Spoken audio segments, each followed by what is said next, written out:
Бедност е не да имаш твърде малко, а да искаш повече.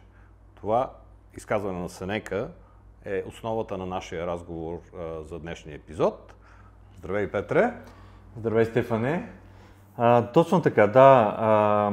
Според стоиците, реално пестеливостта е добродетел и не е това да харчиш и да имаш повече. И още, аз винаги това се изумявам, че преди 2000 години хората са го осъзнали, а сега сме на пика на обратното нещо и според мен за това този епизод пък е важен да поговорим и да кажем какво са казали стоиците и какво мислим и ние по въпроса.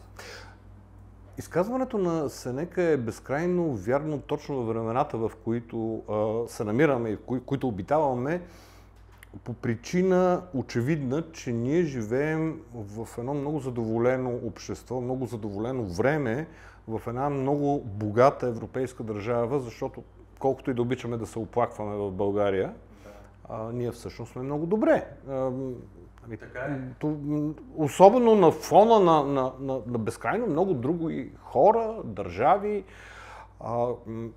Ние живеем чудесно и сега, например, живеем много по-богато от преди 30 години или от преди 50 години. Да. Тоест, прогреса в това отношение, финансов, благополучие, материални неща, непрекъснато върви напред. И мисълта, че искаме още и още, е много така натрапчива като осъзнаване, че ние действително сме бедни, защото не можем да спрем да искаме, а е нелепо. Хора умират от глад буквално, разбира се, все по-малко за щастие в света. Брой радикално на безкрайно бедните хора радикално намалява в последните години, но продължава, страшно много хора продължават са много по-бедни, много по-материално незадоволени. И ако ние смятаме, че нямаме достатъчно и че не сме доволни материално, ние сме наистина бедни и това е нелепо, защото всъщност всеки от нас обикновено е постигнал много повече, отколкото очаквал някога и живее по-добре, отколкото някога си е представил. Но това не е нещо, което се говори често, се набляга на проблемите и на нямането и на обратната страна, което цели продажбата, един вид маркетинга на нещата, които ние искаме да имаме. Ама искаме ли или имаме ли нужда? Нали, имаме кола, ама искаме по-хубава. Ние сме говорили за това. Искаме по-голяма къща, искаме най-новия телефон, искаме не знам си какво.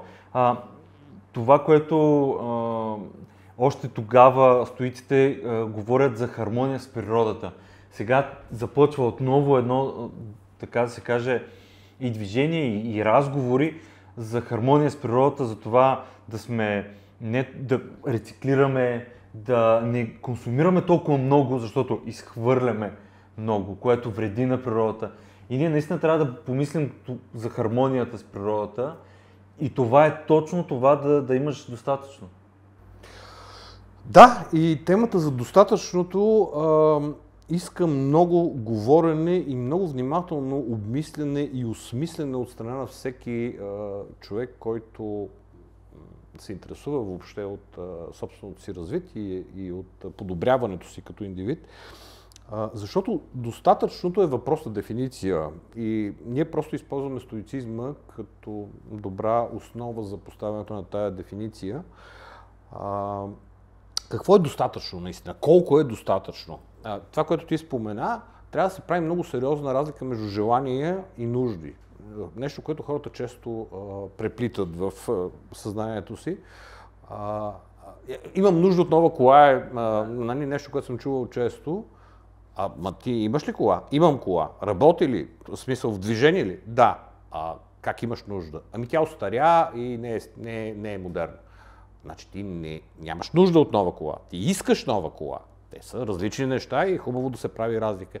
И затова разбирането за това какво е достатъчно и къде са границите, разумните граници, е не просто важен въпрос, то е въпрос за това колко щастливо ще можем да живеем.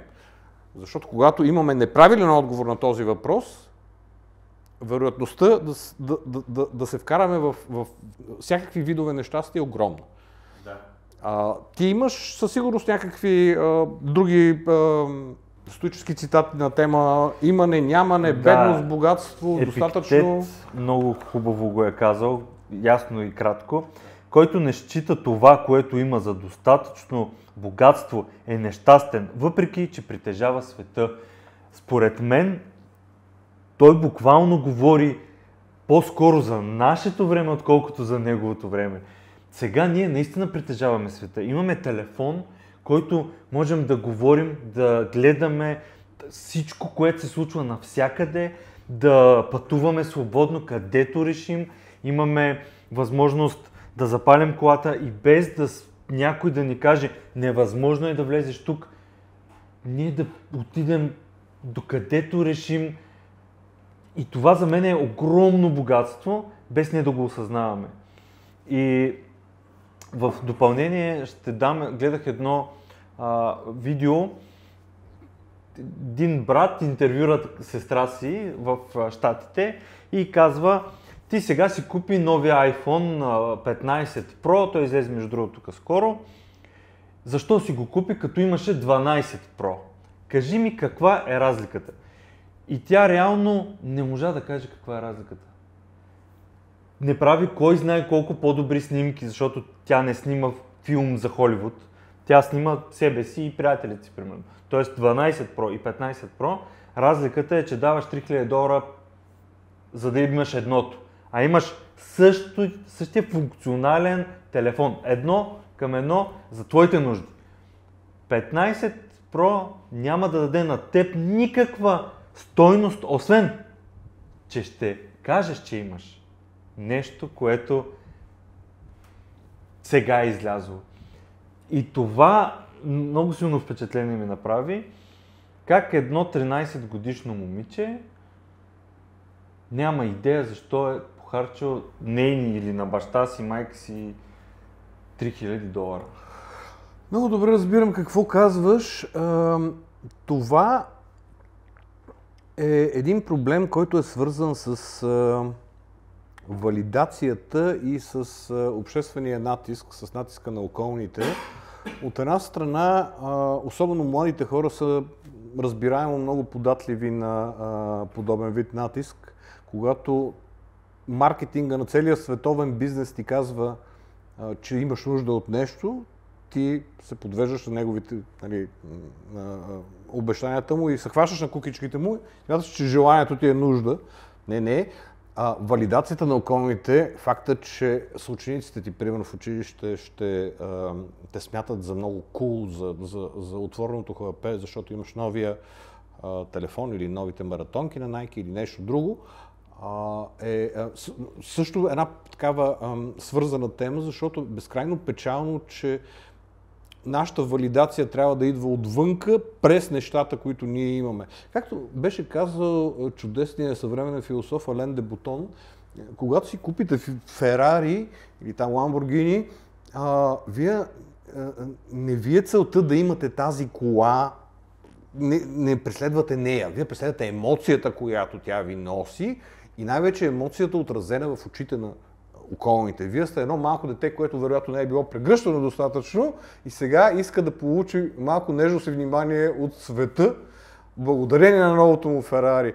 Тоест, когато видите някой в ново Ферари, не му се подигравайте, не казвайте, гледайте го какъв е комплексар, ами си го представете като едно малко дете, което има нужда да бъде погалено и да спечели малко внимание. И действително е точно в тази посока безмерното купуване на вещи и придобиването и тези изкуствено създадени нужди, които също са желания. Сега като го каза това за Ламборджиното и Ферарито, много хубаво обяснение има в книгата The Art of Critical Thinking, точно за този момент. И там автора казва, когато видим някой, който кара Ламборджини или Ферари или която и да е от този ранг на много скъпа, луксозна спортна кола, ние си мислим колко е хубаво аз да я имам и колко хората ще ме мислят за як, за кул. Обаче, ние сме в супер илюзия, защото реално ние, вкарвайки си тези мисли, Ние истински не мислим за човека, който кара тази кола. Ние не искаме да го видим, не искаме да видим, да се познаем с него, да кажем кой си ти, какво си направил. Ние гледаме колата. Ние не гледаме човека. Защо тогава си мислим, че ние, като притежаваме тази кола, някой ще мисли за нас? Това е огромна илюзия, че ние ще мислим ние мислим за колата, обаче когато ние притежаваме, някой ще мисли за нас. Което е пълна илюзия. Същото е с другите неща. Хората искат нещата, не искат да бъдат нас. Самата истина, както го казваш, така е. И това е мисловна клопка. Тя ме подсеща, че мисълта, че когато придобиеш нещо, някаква вещ или статус или богатство, ще се чувстваш различно и ще бъдеш щастлив, когато вече ги имаш нещата. Абсолютна заблуда. Абсолютна заблуда по ред причини. Едната е, че няма такова нещо като крайно състояние. Когато ти гониш материалното, няма такова нещо като крайно състояние. Ти прехождаш от една фаза в следваща и тъмън си стигнал до Ферарито и вече смяташ, че Бентли трябва да е и то там от най-скъпите и след това вече искаш да е поръчково. И винаги преместването на целта на следващо ниво те отдалечава от нея и това е едно гонене като в въртележка на хамстър.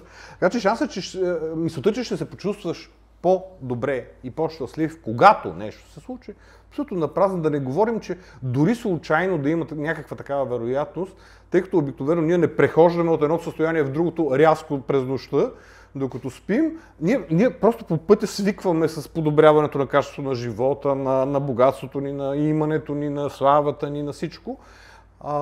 И когато стигнем онази точка, която първоначално сме били набелязани, ние толкова плавно сме стигнали обикновено до нея, че и усещането ни за нещата по същия начин е преходило и това вече е новия бейслайн, това е новата основа, от която започваме да мерим успеха, живота, щастието и ние отново се оказваме на нулата. Ние сме го постигнали, но ние отново сме точно откъде сме били преди. Точно. И ето един друг цитат от Сенека, точно което допълва всичко това, което ти казваш. Трудим се заради излишък. Той е, който изхабява тогата, който ни кара да остареем в лагерни палатки. Заради него ни изхвърлят на чужди брегове. Това, което ни е достатъчно, е достъпно. Който се разбира с бедността, е богат. Отлично казвам, аз си го представих това просто адаптирано 2000 години по-късно, как лагерните палатки са командировките в държавите, които те пращат да спиш в хотели, някъде да вършиш работа, да си купуваш служебни костюми и дрехи, за да впечатляваш хора. Обикновено това, което ни захранва е отношенията с хората, с семейството ни, разходка в природата, такива. Виж как започва. Трудим се заради излишък. Да. Това в момента в толкова много книги го пише. Ние работим за да имаме семейство. Създаваме семейство. Обаче ни повишават. Като ни повишат в работа, ние си казваме, сега дойде момента за по-голяма къща. Плащаме по-голяма вноска или много повече пари в банката заради тази къща. Сега е време за нова кола, или за 2 коли, за 3 коли, за скъпо училище на децата, да имам 3 компютъра, да имам 6 телефона, да имам повече. Накрая ние не ги използваме, ние нямаме времето, възможността и живота, който да използваме всичко това, което купуваме. 30 чифта обувки, 60 вида якета и какво ли още не. За едно събитие много хора купуват дреха, която никога повече няма да облекат. И това е точно. Трудим се заради излишък. Да, както казваш, няма насищане човешкото око и ние непрекъснато искаме нови и нови неща. Въобще формулата, че никога не е достатъчно, нали, това много често се случва да го чуем особено от бизнес хора, никога не е достатъчно нивото, на което съм, винаги трябва да гоня нови цели. От гледна точка на бизнес развитието, човек трябва да винаги да е леко неудовлетворен, нали, stay hungry, английски лав, нали, от значение да се движиш напред в развитието ти. Все едно дали в собствения ти бизнес или като служител или като човек, ние трябва да бъдем неудовлетворени, за да се развиваме. Но идеята, че никога не е достатъчно, особено материално погледнато или финансово, е безумна идея и това просто това е рецепта за катастрофа и за нещастен живот. Няма как да живееш с мисълта, че не е достатъчно и да се чувстваш щастлив. По какъв начин ти би могъл с такава формула да живееш като щастливо човешко същество? Ако през цялото време имаш усещане за недостиг и че нещо не е както трябва, че може още, че не си постигнал максимума, и това те яде, а не е стимул за теб да растеш, ти ще бъдеш завинаги нещастен. И това няма как да е добра идея. Затова това, което преди 2000 години ги е мъчило и сега ни мъчи, просто има малко по-различни изражения. Но всъщност концепцията е абсолютно същата. Излишествата ни убиват с това, че непрекъснато тях гоним и се опитваме да надскочим нужното. А нужното, пак казваме, съвсем ставащото ни си жив. Това не е страх. Никак не е малко, не е гарантирано, освен това. Ако нищо не те боли, още по-добре. Радост. Ти имаш една победа. Да. Повечето хора всъщност днешно време се събуждат с мисълта: аз не съм достоен, не съм изкарал достатъчно, някой е по-богат съседа, има по-хубава кола, всички ми се смеят, аз съм... Да, това е интересно, че съседа с по-хубавата кола мисли по същия начин. Той познава или някой... за тебе, или за друг. Да, че примерно ти имаш по-добра връзка, ти имаш това, което той няма. И тези неща винаги се въртят и искайки повече и повече, това наистина те прави нещастен.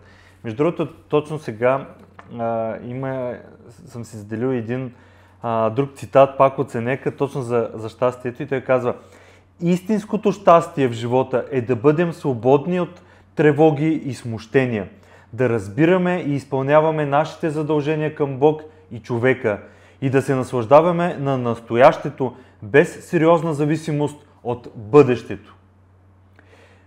Това подчертава важността да живеем в настоящия момент, да оценяваме това, което имаме и да не се привързваме към материалните неща, което за мен е топ важността на това, което ние говорим. Ето, Сенека го казва: да бъдем щастливи е да не се привързваме към това, което ще ни направи нещастни сега заради бъдещето. Не можем ние да мислим за бъдещето, а бъдещето е точно това. Искам кола, защо я искаш? Ако наистина нямаш, е хубаво да имаш, но не заради това да направиш другия да завижда или някой да се възхищава. Никой няма се възхищава, всеки ще иска това. Ламборджинито, никой не гледа кой е вътре, всеки гледа Ламборджинито, за да го иска той. И всъщност, ако си зададе някакво въпроса защо го иска, може много да стигне до извода, така, много вероятно да стигне до извода, че не го иска. Да. Или че иска нещо друго, което му изглежда като Ламборджини. Да, защото ние не осъзнаваме цената, която плащаме. За да вземеш едно Ламборджини, ако не можеш да си го позволиш, което означава да дадеш поне 5-10% от това, което имаш за Ламборджинито, или не е за теб. Тоест ти трябва да имаш поне 20 пъти повече от стойността на Ламборджинито, пари, които не ти трябват, за да оцеляваш, за да имаш Ламборджини. И това е за мен със всичко. Защото ние, пак чух вчера, човек, който няма работа и бива уволнен, си купува най-новия iPhone. Тук в София. И се става длъжен на оператор с 200 лева за телефона, а тези телефони вървят с план, който е поне 50 лева на месец. Ти биваш уволнен, нямаш никаква работа, не е сигурно жилището ти къде е, какво е, и правиш нещо такова. В същия момент си поръчваш от онлайн магазини дрехи за стотици левове, пак пари, които нямаш, Или пари, които ще ти трябва за да оцелееш, докато си намериш работа, докато вземеш първа заплата и така нататък. Но не го мислиш по този начин. И взимаш. Имаш 10 обувки, искаш още 3. Защото ти харесват как изглеждат на снимката. Това е поколението, времето, което сме. Всички поколения са афектирани от това. Без съмнение, има едно правило, което си заслужава винаги припомняне, че не можеш да решиш вътрешни проблеми с външни средства. Повечето от желанията ни, от покупките ни, от стремленията ни в материален план, а и не само материален, власт, слава, са продиктувани от вътрешни дефицити, които ние не можем да назовем. И тези дефицити намират такъв път да излязат от нас през такива желания. За нещастие всеобщо няма начин с тези външни неща ние да решим тези вътрешни проблеми, което означава, че това е един перпетум мобиле, че тази ситуация никой няма да се подобри или реши, поне не и с тези средства. И аз за това искрено завиждам на хората, които изглеждат действително удовлетворени, вътрешно удовлетворени и спокойни, и без усещане, че нещо им липсва и че имат нужда и от това, и от това, и от това. Всъщност това въобще не е никак стоическо да ламтиш за нови придобивки с идеята, че те ще те направят щастлив.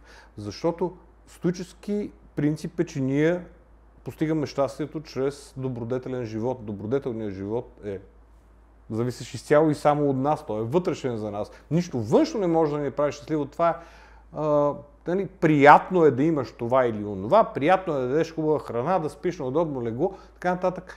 Но това не са нещата, които могат да ни правят щастливи. Това е грешката, която се допуска масово и през последните 2000 години, а и вероятно и преди това, че това е пътя към щастието. Не, това е пътя към удобството, това е пътя към лесния живот, това е пътя към някакви такива физически приятни усещания, но това не е пътя към щастието. Пътя към щастието, стоически погледнато, е свързан с твоята добродетелност, не с имането на неща. Да, точно.